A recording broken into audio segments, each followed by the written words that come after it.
Hello, everyone. Happy Friday. Good to be live with you. Election day is around the corner on Tuesday. Let me know in the comments if you have voted or not. I myself am going to wait to vote until Election day to vote in person. I just have a good feeling about doing it that way. That's how I did it last time. With that being said, we're going to tackle the concerns that is being reported in the media of the possibility of an army of poll watchers coming out on Election day. There's already been, as you know, early voting is more and more popular these days, and there have been concerns about poll watchers at various voting places around polling locations around America. I'll show you this headline.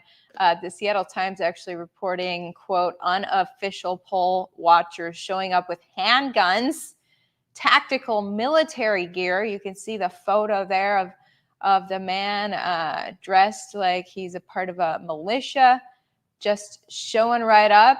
I guess he wasn't registered as a poll watcher. How does poll watching actually work? And what can we do to, if we want to get involved last minute, is there something we can do to protect our elections on Election day? I'm hearing that more Americans are actually choosing to vote on Election day this year compared to 2 years ago when an immense number just voted early.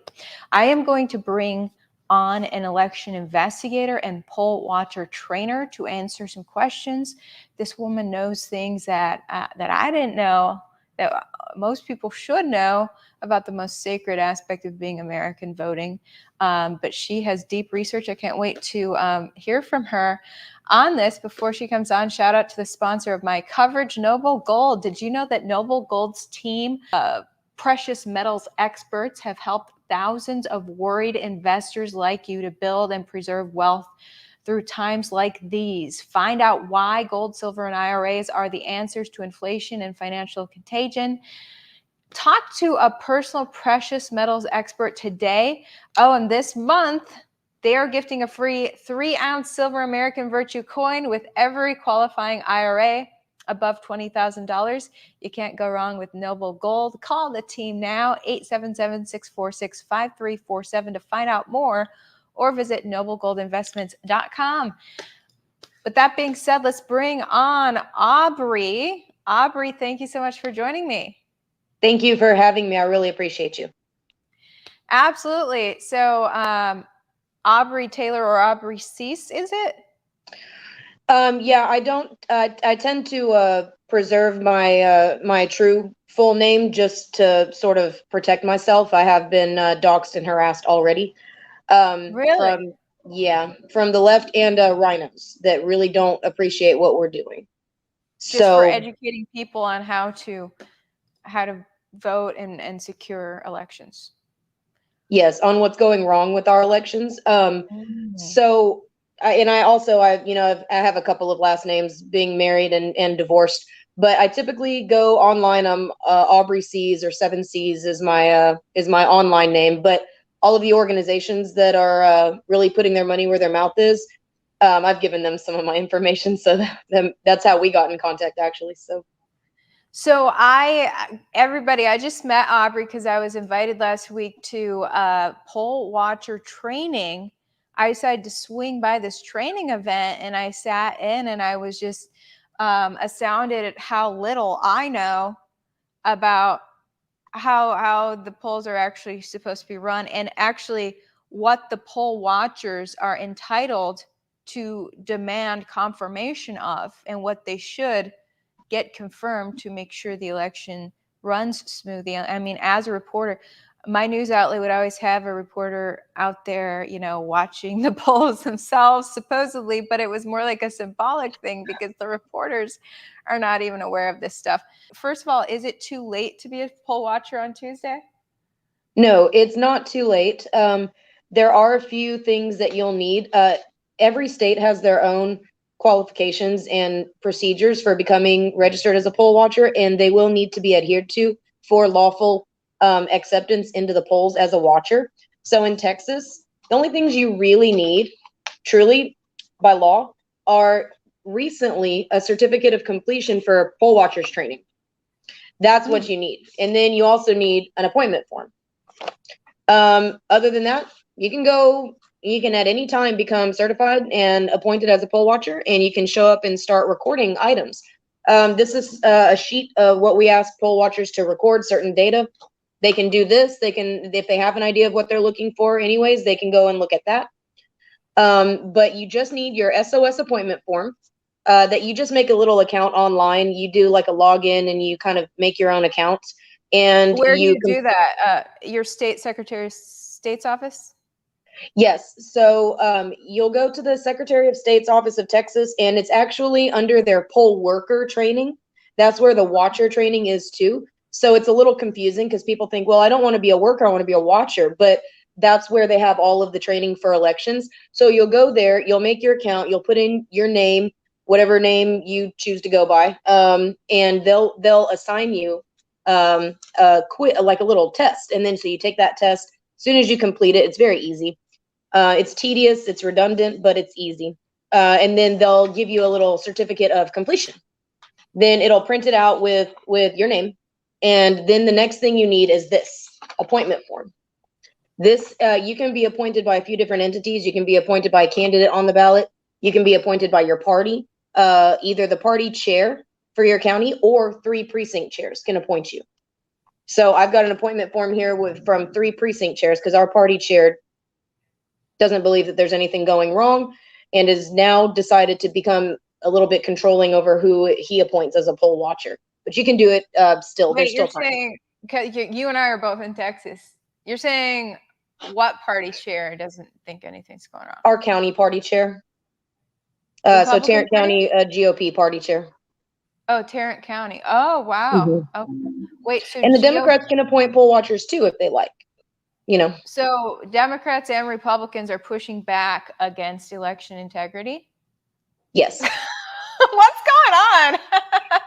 You're saying neither Democrats nor Republicans want to absolutely make sure that your vote is going to the person you thought it was. Well, both parties do seem to be benefiting off of what looks to be a totally unlawful system. They're not adhering to state law in the administration of our local elections. We've identified countless election codes. Well, initially, the first thing you'll notice right off the bat is the fact that during early voting, we're not adhering to election day laws. And there's a section in the Texas Election Code, 81.002, which states that all election day laws also apply to early voting unless for some reason it's not feasibly possible to follow election laws during early voting. But for most of them, it's feasible. They're just choosing to waive the necessity to adhere to election day laws during early voting. You're going to notice that if you've ever worked the elections on election day, then you go to work for early voting. Vastly different processes. Wow. Yes, the preparation of records, the ballots themselves are not prepared according to Texas law. They're unlawful ballots from the beginning. Wait, how so? So Texas election codes 52.062 and 62.009, they outline the way that our ballots are to be prepared and handled at the locations. They are to be prepared by being numbered consecutively, beginning with the number 1.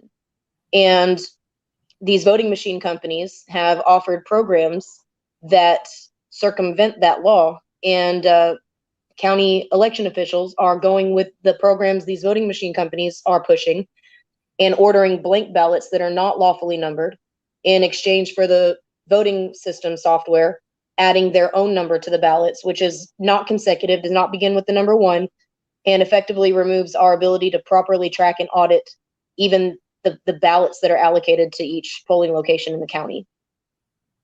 Really? So yeah, why can't you properly track and audit that way?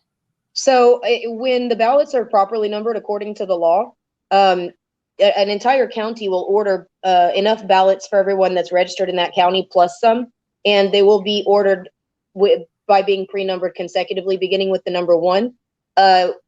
Each polling location is assigned a certain amount of ballots. So traditionally, what should happen is this polling location will get ballots 1 through 5,000. This polling location will get 5,001 through 10,000. And I use the $5,000 number just because the 5,000 ballot number, because precincts are capped out at 5,000 voters per precinct. That's the maximum amount, and we're supposed to be voting in precinct as well. That's another example of how they're removing election day laws for early voting.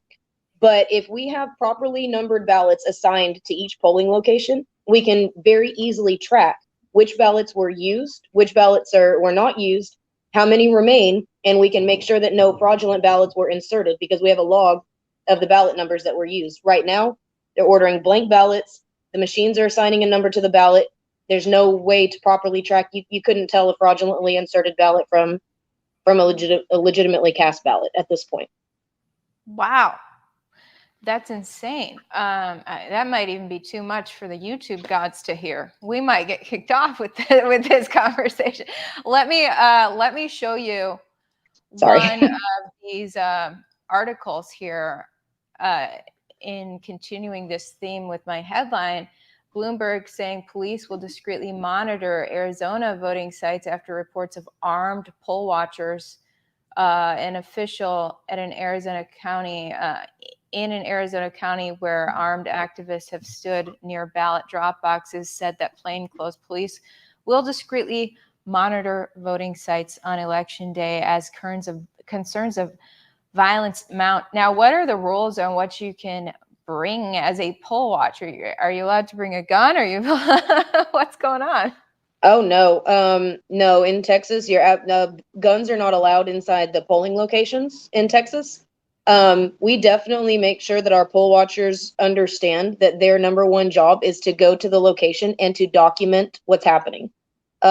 What people need to understand is that this agenda that's been pushed in every state, in every county across the nation, is like a freight train. It's very difficult to stop. The best thing you can do is get in there and document, write down everything that's happening, because these processes do not meet state statute requirements. Oftentimes, they also violate federal law.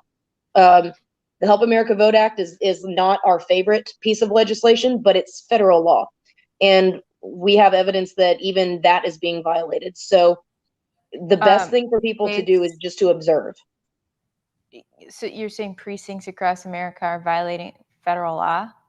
Yeah, it tends to be through the county election administration in cooperation with the secretaries of state. They are pushing agenda items that remove our ability to audit our own elections, and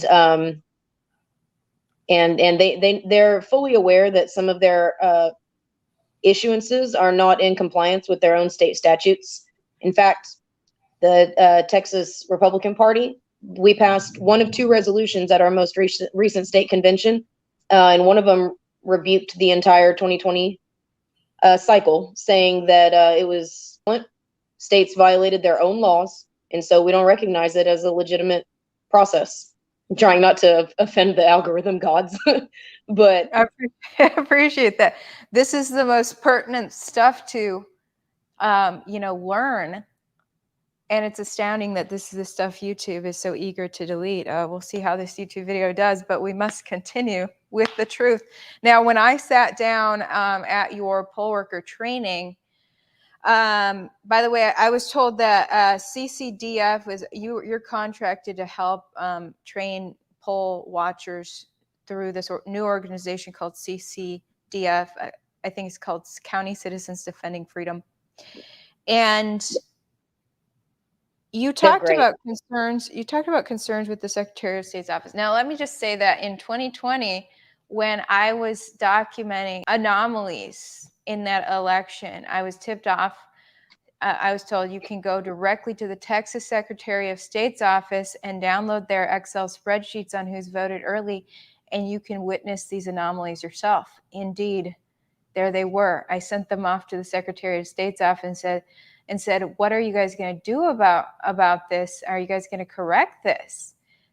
People voting in a county where they don't live without a voter ID, just mailing that vote in. For 2 months, I checked with them and they never had an answer for me. At first they gave excuses. Well, we got to wait for canvassing to finish first. But they never the Secretary of State's office seemed to dismiss these anomalies, and I just, the longer I've observed, the more I have questions about the Texas Secretary of State's office and how much they even care about integrity. Now, you speaking last week, you mentioned something about early vote result tape production. You had this on the screen that said the Secretary of State's office has waived their own requirement to produce early vote result tapes at Central Count, which is convened on election night only. Mm-hmm. Why would the Secretary of State's office waive their own requirement to produce this result tape? The best that I can surmise, and I've had many conversations with the Texas Secretary of State's office, their legal department, their elections division. I've spoken with Keith Ingram himself, who's the director of the Texas Secretary of State's election division.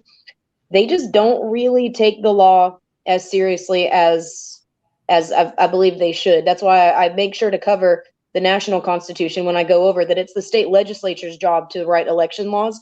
It is not the Secretary of State's job to create new procedures and to waive the necessity to follow the law. But if they're going to issue advisory codes that adhere to the law, okay, that we can work with that. But when they waive the necessity to follow the law, they come up with something instead, and then they don't even enforce their own advisory codes. It's very strange. And this was an experience I had during the primaries, where I asked for the early vote result tapes for the primaries to be produced, and my election administrator, Hyder Garcia, refused to produce them. And turns out he's not been producing them since he got here in 2018, despite the Texas Secretary of State Advisory Code 2019-23, Section 6, subsection 5B, which outlines that he has to produce those at Central Count on election night.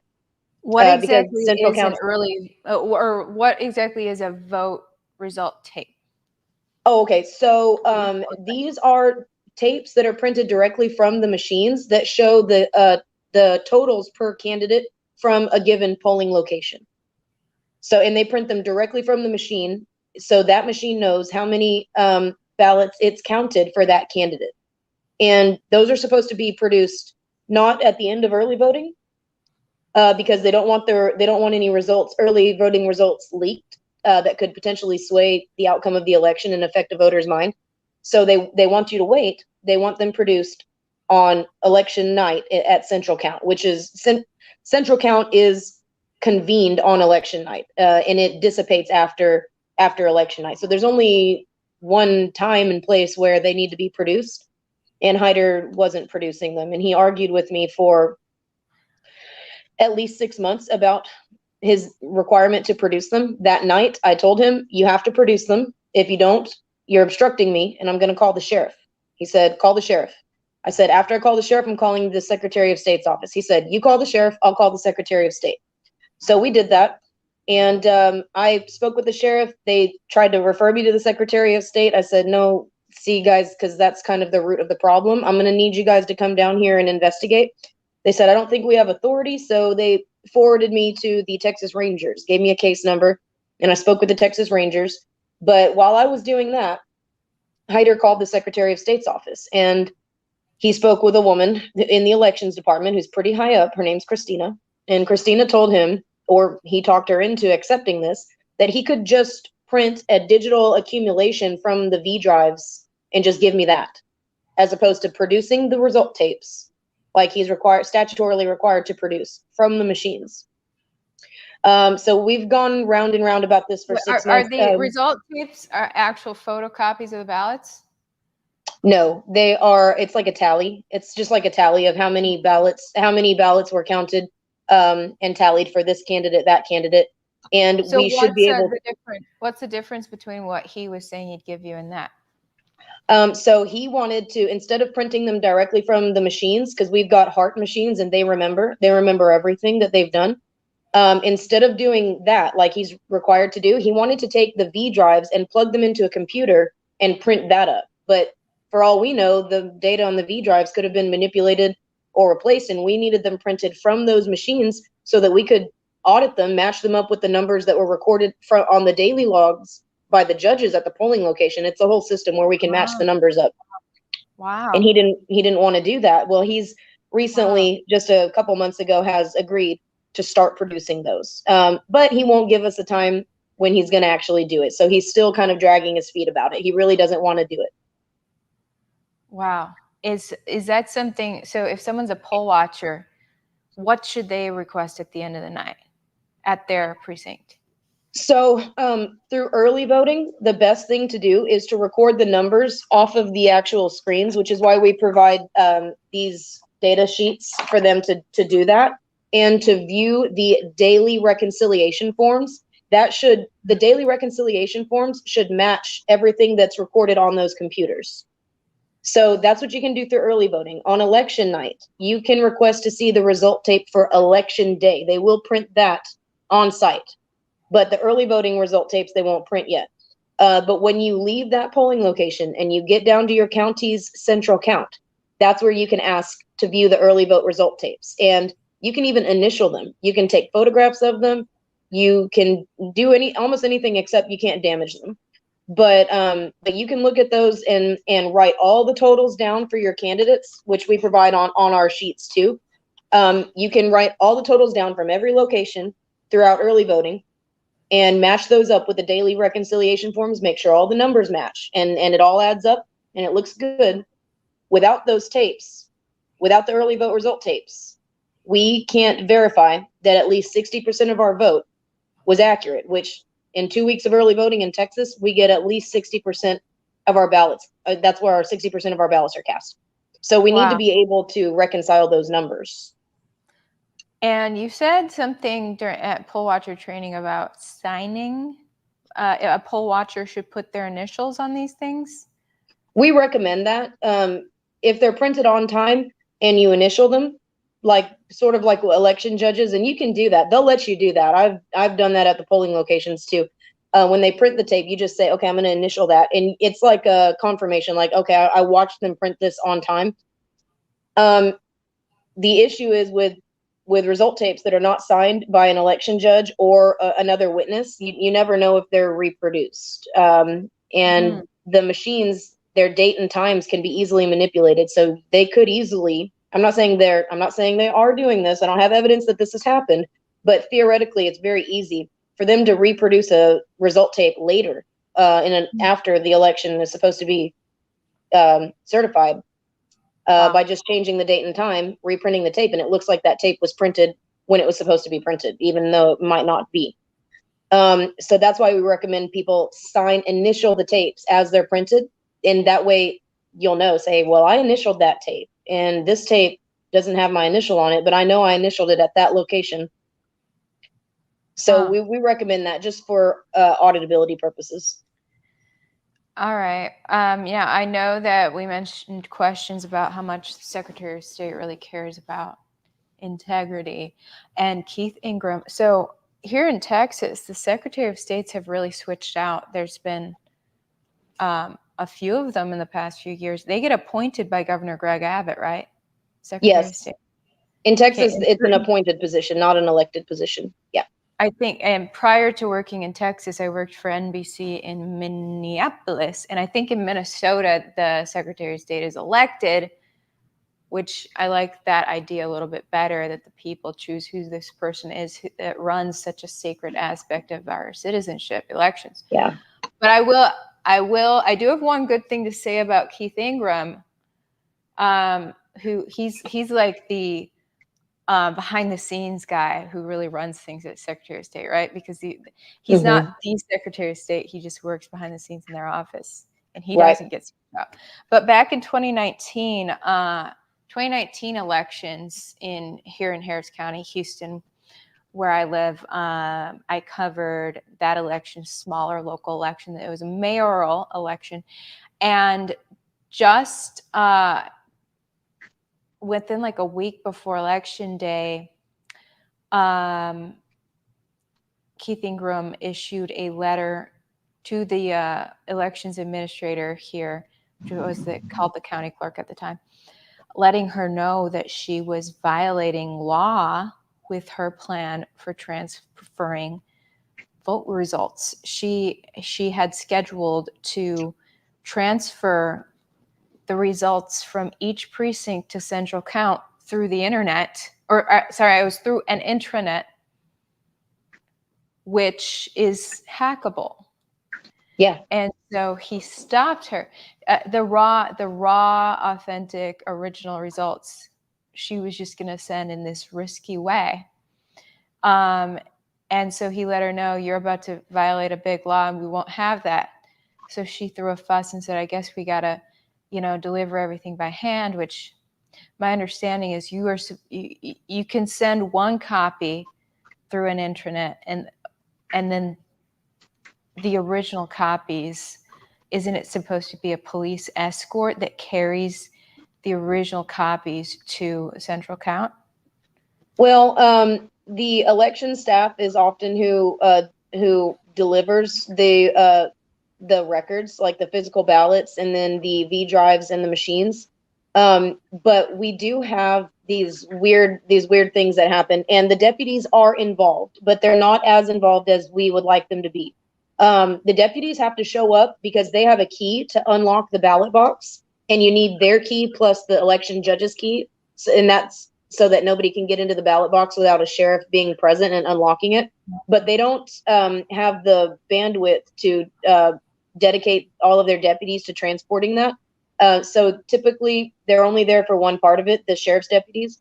And that's good that he called her out and told her she's not supposed to be doing that. However, that is happening in Tarrant County. We are transmitting our results, and they're not from the polling locations, they're from the rally stations. And I know in Harris County, y'all use those too. And it's where the election judges will leave their polling location and take all of their machines and their records to a rally site. And they load it up into, it's like a truck.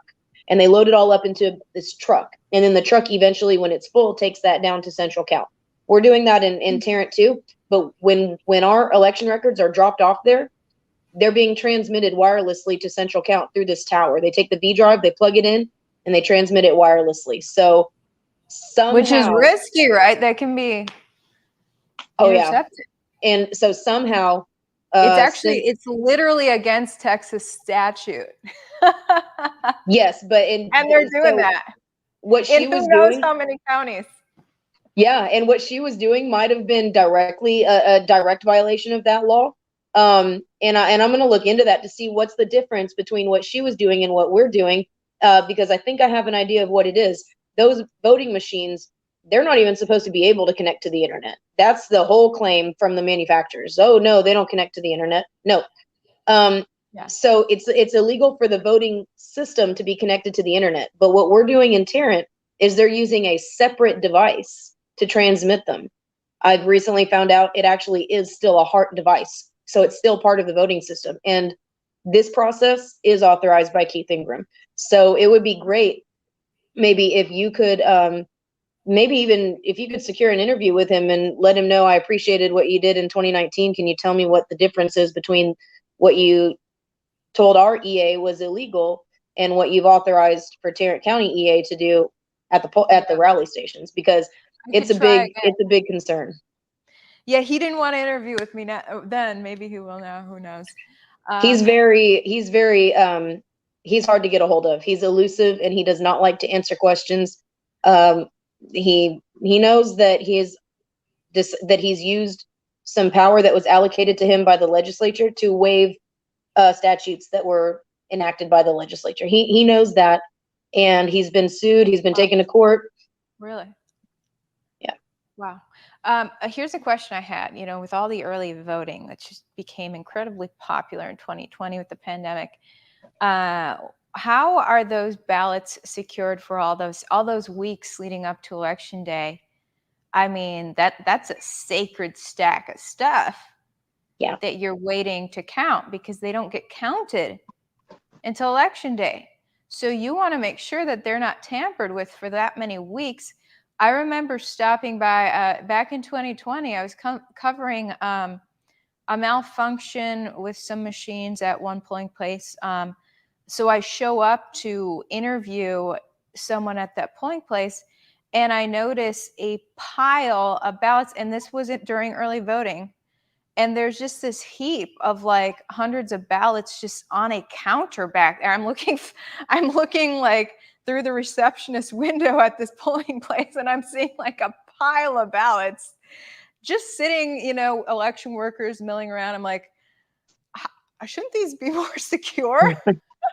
So is there anything in play? Like, how does that work to ensure that these are stored in a really safe spot until they're counted?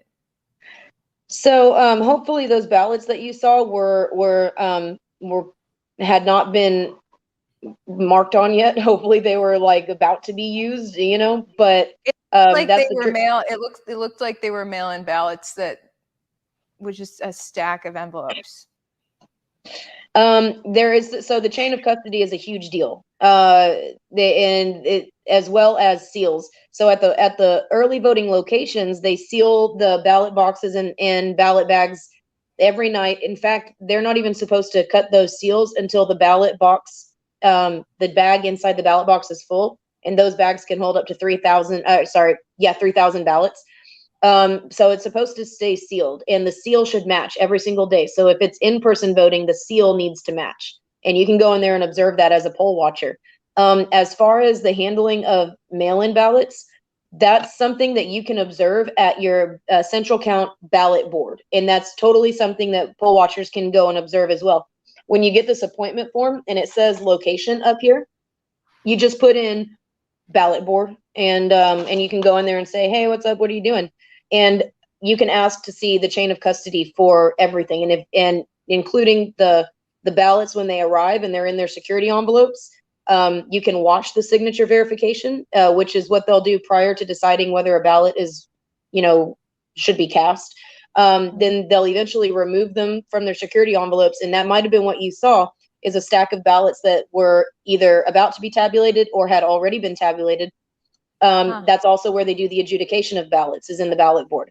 So you can observe all of that and request the chain of custody. But unfortunately, we're seeing that and oftentimes the chain of custody is either incomplete or they don't do it. They just don't do it at all, which again is terrible for our ability to audit the records themselves. Wow. So. Yeah, because I was just thinking it'd be so easy for someone to dump a pile of those in the trash. I'm just wondering. Okay, so before we wrap this up, I'll show you the news. I showed you some headlines out of Arizona. I just want to show Michigan, the Associated Press. New poll workers raising concern in Michigan and other states. Out of Lansing, a shortage of poll workers has concerned local election officials in some parts of the country as the midterm election approaches. Not so in Michigan. Conservative groups and local Republican Party operatives who have pushed false claims about the 2020 presidential election have recruited poll workers here by the thousands. Similar recruitment efforts on the rise have bolstered the ranks of poll workers in some other states, which nationally watched races. Seeding the ranks of frontline election workers with people recruited by groups promoting election conspiracies has raised alarms among some that the people at the foundation of the election system could try to undermine it. Now, are these what do you think about the concerns the Associated Press is putting out? I mean, could someone how much could someone undermine an election if they work there? Or how does that work? Well, what we find is typically the workers are not as big of an issue as the ones who are establishing the procedures that the workers have to follow. They could arguably do some damage if they wanted to. They could, for example, in Dallas, workers could leave the polling location and just drop a box of ballots into the Trinity. And, if we don't have a chain of custody, or if we're missing some records to verify how many ballots they should have had, that could be a big issue. I'm not saying that that's happened. I'm just saying that's a simple destruction of records charge, and so they could, if it's worth it for them, they could catch charges like that. But we don't think that that's necessarily what's happening. We do think that our ability to audit the elections was removed, and the whole process that's in place now, that's not as secure, that's been authorized above all of these workers' heads. Now, the Associated Press is starting to sound dangerously similar to some of the election deniers, so they need to be careful that they're not going around spreading conspiracy theories themselves. Otherwise, pretty soon we're all going to be on the same page. Well, from hearing what you've said today, it sounds like we've been having people working these elections who are undermining them. So if we're switching out with new people, that could be a good thing. It could be. It's a good thing. It's a good problem that the Associated Press was reporting. I mean, if they were worried about a shortage of election workers, but the conspiracy theorists really turned out on that front, then that's great. Like, we need more people to understand what's going on with the elections. And when the election deniers and conspiracy theorists are the ones saying, hey, y'all aren't following the law, I'm going to get in there and work the elections and make sure we're following the law. That can't hurt. Right. So that's a good thing. But yeah, the election administration is what my organization is concerned with. The potential facilitation of fraud at the administrative level. So we need more people turning out to work. What's your organization again? Oh, my organization is called Taking Back Texas. And our website is takingbacktexas.org. You can read all of those reports I've authored. There's a lot of original documents. I've got all the poll watchers appointment forms there for download as well. But we're just independent. But CCDF is a really great organization, and they've got good structure behind them. And so they're looking for people that have the right information and that are willing to prepare people and get them ready to go out and start collecting data that's going to help. Obviously, when we train poll watchers, we definitely tell them don't be confrontational at all. Don't go in there. You're absolutely not allowed to bring a firearm into the polling location. We even make sure that we know that we don't want them arguing with the election judges. We don't even want them arguing with these people. I was told they're not legally, if you're a poll watcher, you're not allowed to talk to the voters at all. That's right. Yeah, don't even talk to the voters at all. Even if we tell, this is part of the training, even if the voter tries to talk to you, don't respond. It's a trap. They're probably, from the opposing party. Just kindly gesture to the election clerks. Don't even respond with, I'm not allowed to talk to you, because that's right there a violation. The election judge can kick you out right there if you speak any word to the voter. And they'll be within their rights to do so. You can talk to the election judge. Yes, you can talk to all of the election staff. It's best to talk to the main judge, because all the other election staff are probably just going to defer to them anyways. But if you see somebody like a clerk doing something weird, you can ask them questions. We just definitely say, just don't argue with them. And if they don't want to answer you, or if they obstruct you, write it down, document it. And if the obstruction is significant enough, you call the sheriff. 100% call the sheriff and get the sheriff out there to document it.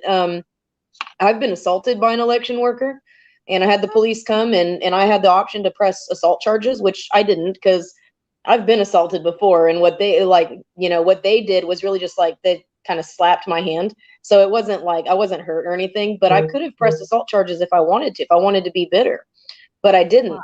But the police will take that seriously. So there are some things that we tell them, just document it. Other things, call the sheriff. But again, our work is technically, it's nonpartisan. We're trying to get all parties involved in this. So if the Associated Press wants to keep printing conspiracy theories, we're very quickly going to bring Democrats on board with us too, and we'll actually be able to get something done and secure our elections. So.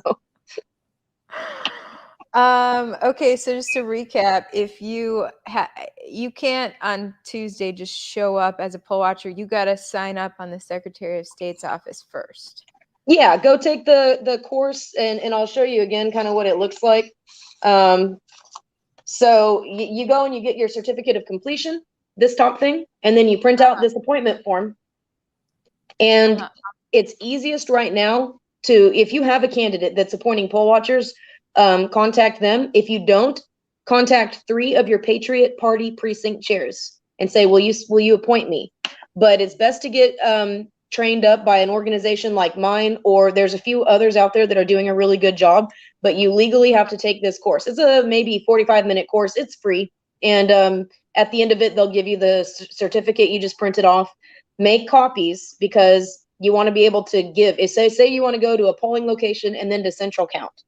So make a copy for you to keep for yourself, and make other copies for you of both your certificate and your appointment form to hand over to whoever asks for it, because they'll want to keep a copy of that too for the record, saying, hey, this person was on site. So just make a few copies, and that's all. You still have time, and you can get out there and watch all day if you want. Yeah, I heard there's going to be more people voting Tuesday Hopefully.